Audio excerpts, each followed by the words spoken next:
Welcome to our Isla Gigantes trip! Grabe, nakaka-amaze sa ganda dito sa Isla Gigantes. Literal na grabe sa ganda. Malaparaiso ang mga view dito. Grabe sa sobrang linaw ng tubig. Talagang walang tapon pagdating sa experience. Yung tipong masasabi mo sa sarili mo na ayaw mo na talagang umuwi. Yung tipong masasabi mo, pwede ba natin pigilan yung oras? Kasi ba naman mga mga auntie, naka-visit talaga kayo dito. Grabe, yung mga isla na pupuntahan ninyo. Napaka-accommodated talaga ng mga staff at mga tour guide. Kasi napaka-maasikaso talaga nila. At meron na rin kayong taga-picture. Kaya ini-invite ko kayo na mag-visit na kayo sa Isla de Gigantes. By the way, ako nga pala ang ate Inday nyo for today's video. Sa awa ni Lord, nabigyan din ako ng chance na makapagbakasyon sa aming probinsya. After 14 years. Pero syempre, nagpaalam muna ako sa aking butihing bisor. Pinayagan ako. So ito nga pala ang aking kapatid na panglima. So ako yung pang-apat. Alay, naglalakad kami kasi pasakay na kami ng bangka. So yung mga nagtanong, magkano nga ba yung entrance? Alina sa 1,199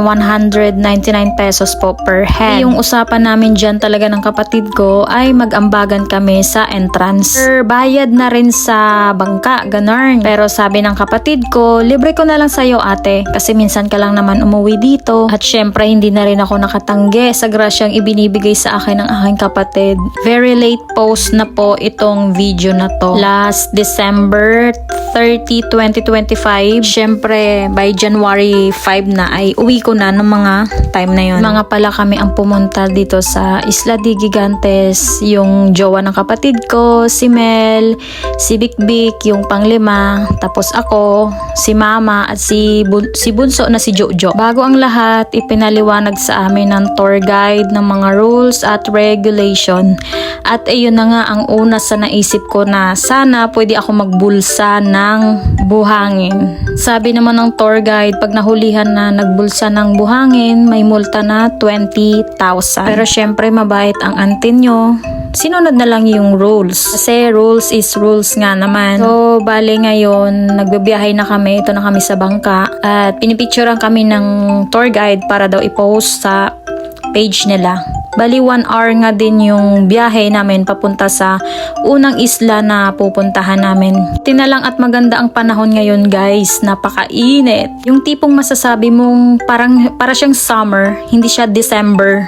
Grabe guys no, ang ganda ng karagatan. Alala ko yung pinapanood ko sa Encantadia na yung brilyante ng tubig ay kulay green. Akala ko nga dati ay kulay blue talaga pero naghahalo ang blue at green ng tubig. Aminin ko nung una, oo, nakakainip yung pagpunta sa unang isla kasi ang tagal nga naman ng biyahe namin dyan, almost 1 hour. At ang kapatid kong to, si Bikbik, sabi niya sa akin, madami pa akong bucket list ng napupuntahan natin, nagagalaan natin. Pero mas maganda talaga na kumpleto tayong magkakapatid. Pero syempre, nasa malayo at watak-watak na nga at may sariling pamilya at hindi na rin syempre malalaman ko sino yung uuwi, sinong hindi kasama. Itong islang ito, tinanong ko sa kapatid ko kung ano bang islang ito. Ito ba yung pupuntahan namin? Sabi ng kapatid ko, hindi na yan kasali ate. Kung nakikita nyo, marami nga kami dito sa bangka. May mga mag-friendship, may mga mag-asawa, may mga magkapamilya. Para lang magkasya sa isang bangka. At sa mga nagtanong kung paano nga ba pumunta dito, yung jowa ng kapatid ko, yung may contact doon sa page, ilalagay ko na lang dito sa screen. Sa screen na to, magpa-pop up dito. Iyan po yung page na contact ng jowa ng kapatid ko. Meron din namang nagtanong, ano nga ba pumasok sa isip ko, bakit ako nakaisip na umuwi. Story reason behind po, hindi porket may trabaho ay maraming pera, maraming ipon. Kaya sana wag tayo mag-judge sa isang tao na ganito at ganyan sila, hindi kinakapos sa buhay. Okay, move on na tayo. So ito na nga po yung unang isla na pinuntahan namin. Hindi ko man masyado natandaan kung ilang island ba yung napuntahan namin dyan. Pero based on my research, the Isla Gigantes or the Gigantes Island is a group of approximately 10 islands, with the two main ones being Gigantes Norte or North Gigantes and Gigantes Sur, South Gigantes, along with the several smaller islets, sandbars, and rock formations located in Carles, Iloilo, Philippines, known for white sand beaches and clear waters. Diva, Panis, Opak, saan ka dyan, te? Halatang happy yard. Sa isa na rin sila nagpicturan. Syempre, nauna nga namin si Mother magpicture. Next, ito si Bunso. Dati ang liit niyan, ngayon mas matangkad pa yan sa akin. Itong Kuya Bikbik niya din ang nagpo-photographer. Sa sobrang amaze, napadampot na tayo ng buhangin. Ayan, ante, may halong shell. Hindi pa na kontento, pumunta pa tayo sa tubig. Ayan, grabe ang linaw. Crystal clear, literal. At sa moment na yan, nagsusubok maging vloggeries ang ante nyo, pero wala tayong magagawa at bulol magsalita sa harap ng camera. At ayun, pinagtawa na nga siya. Okay, moving on. Nagsushoot nga ako dito para may maipost ako sa aking TikTok account. Hindi ko lang alam kung anong music background na ilalagay ko, ganun. At sa moment na to mga ante, may sinasabi ako dyan. Pakinggan nyo kung ano yung sinasabi ko dyan. May pamamayang adventure. Dito, stop over muna sa Palupatan Island. Correction po, Pulupandan Island po, ante. Suggest ko sa inyo kung anong maganda pumunta dito sa Isla de Gigantes. Mga tapatin nyo na hindi siya summer. Kasi based sa tour guide na nagsabi sa amin, mas maraming tao sa summer compare sa ngayong December kaming pumunta. At buti na lang no, pagpunta namin dito kasi pag December, bali medyo maulan na yun. Kung minsan may bagyo, napaka-perfect timing talaga kasi maganda ang panahon ng pagpunta namin dito. Talagang binigay na to ng chance ni Lord sa amin na makapag-banding kami magkakapatid kasama si Mama. Yun nga lang, hindi kami kompleto. After namin sa Pulupandan Island, biyahe ulit ng 30 minutes sa next island na pupuntahan namin. Aminado ako na nakakabitin yung una naming punta doon sa unang island na binabaan namin. Pero sabi kasi ng tour guide ay 20 minutes lang po yung tagal namin sa bawat isla na mapupuntahan namin. Mas matagal yung biyahe kaysa sa itinigil namin sa isla. Hindi naman kami overnight dyan kasi kukulangin talaga daw yung isang araw kung magtagal kami sa isla. Hindi ko na masyado natatandaan kung ilan nga ba yung nabanggit ng tour guide na mga isla na pupuntahan namin. Pero based sa research ko, merong 10 island yung Isla Gigantes. Ano-ano bang mga ito? Please don't judge me kasi hindi naman talaga ako expert dito.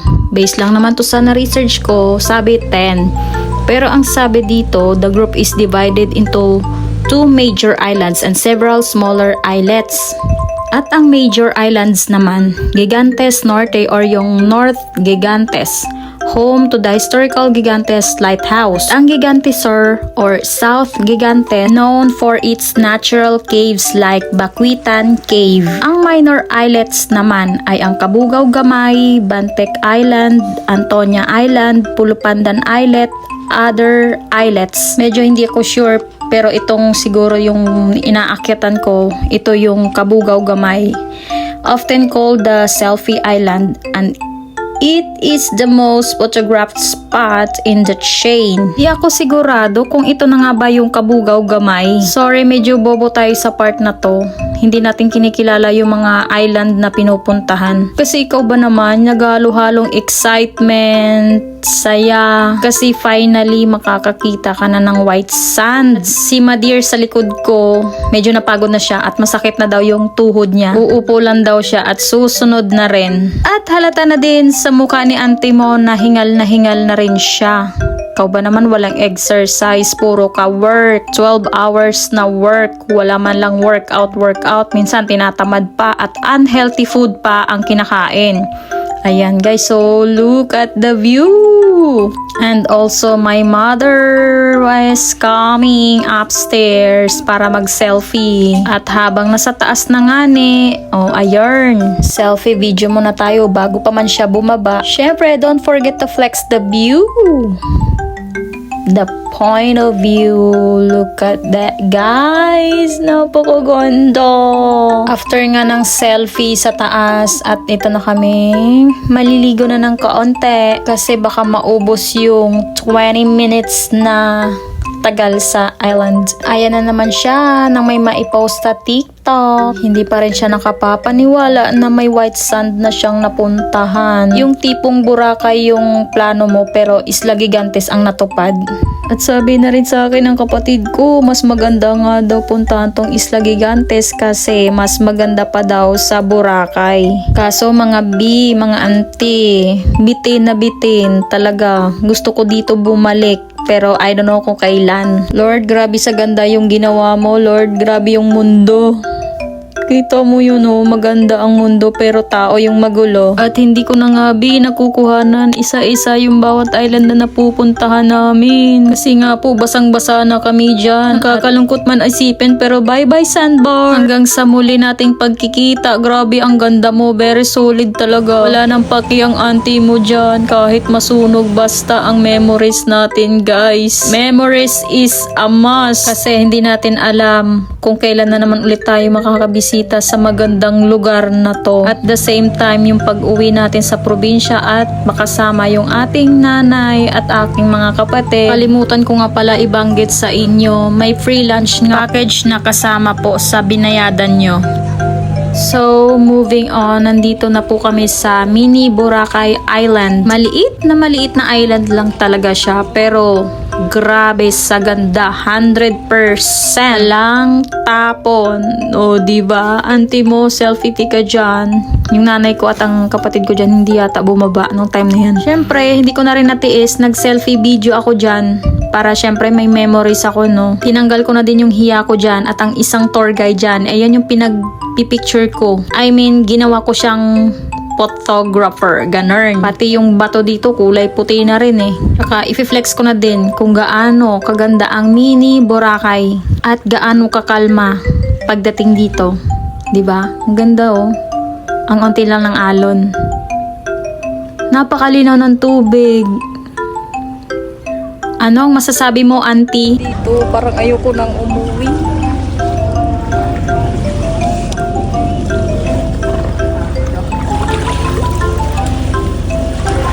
Dream come true. White sand is real. Ito na yung pinaka-last naming napuntahan, mga bandang alas 4 or alas 5 na dyan ng hapon, ang Tangke Lagoon Saltwater Lake. So that time, wala akong nakikitang buhangin na pwedeng maapakan, pero hindi ko po alam kung ano yung nasa loob ng kuweba na yan, ng bato na yan. Bali, kaming 3 lang dyan ang hindi bumaba ng bangka. Ako, si mama at ang bunso kong kapatid. Pero interesting yung kung anong sa loob ng Tangke Lagoon na yan dyan. Pero makikita nyo dyan kapag kayo nagbisita, meron dyang, ano ba tawag doon yung kapag nagda-dive ka? Hindi kasi ako marunong lumangoy at syempre takot ako sa tubig, pero gustong gusto ko sa dagat. Kasi bakit? Ano nga ba ang dagat para sa akin? Ayan yung, kumbaga, tanging tunog niya lang, tanging hampas ng alon na talagang nakaka-comfort ng isip natin. Kumbaga, kung meron man tayong mental health na pinagdadaanan like anxiety, depression, para sa akin, ito yung magandang therapy. Syempre mga auntie, iba-iba tayo ng pamamaraan kung paano tayo hindi ma-burnt out sa work. So hanggang dito na lang po. Maraming salamat po sa mga nanood. At sana konting support naman like and share and follow. As aspiring content creator, sana po support nyo. Thank you. Bye!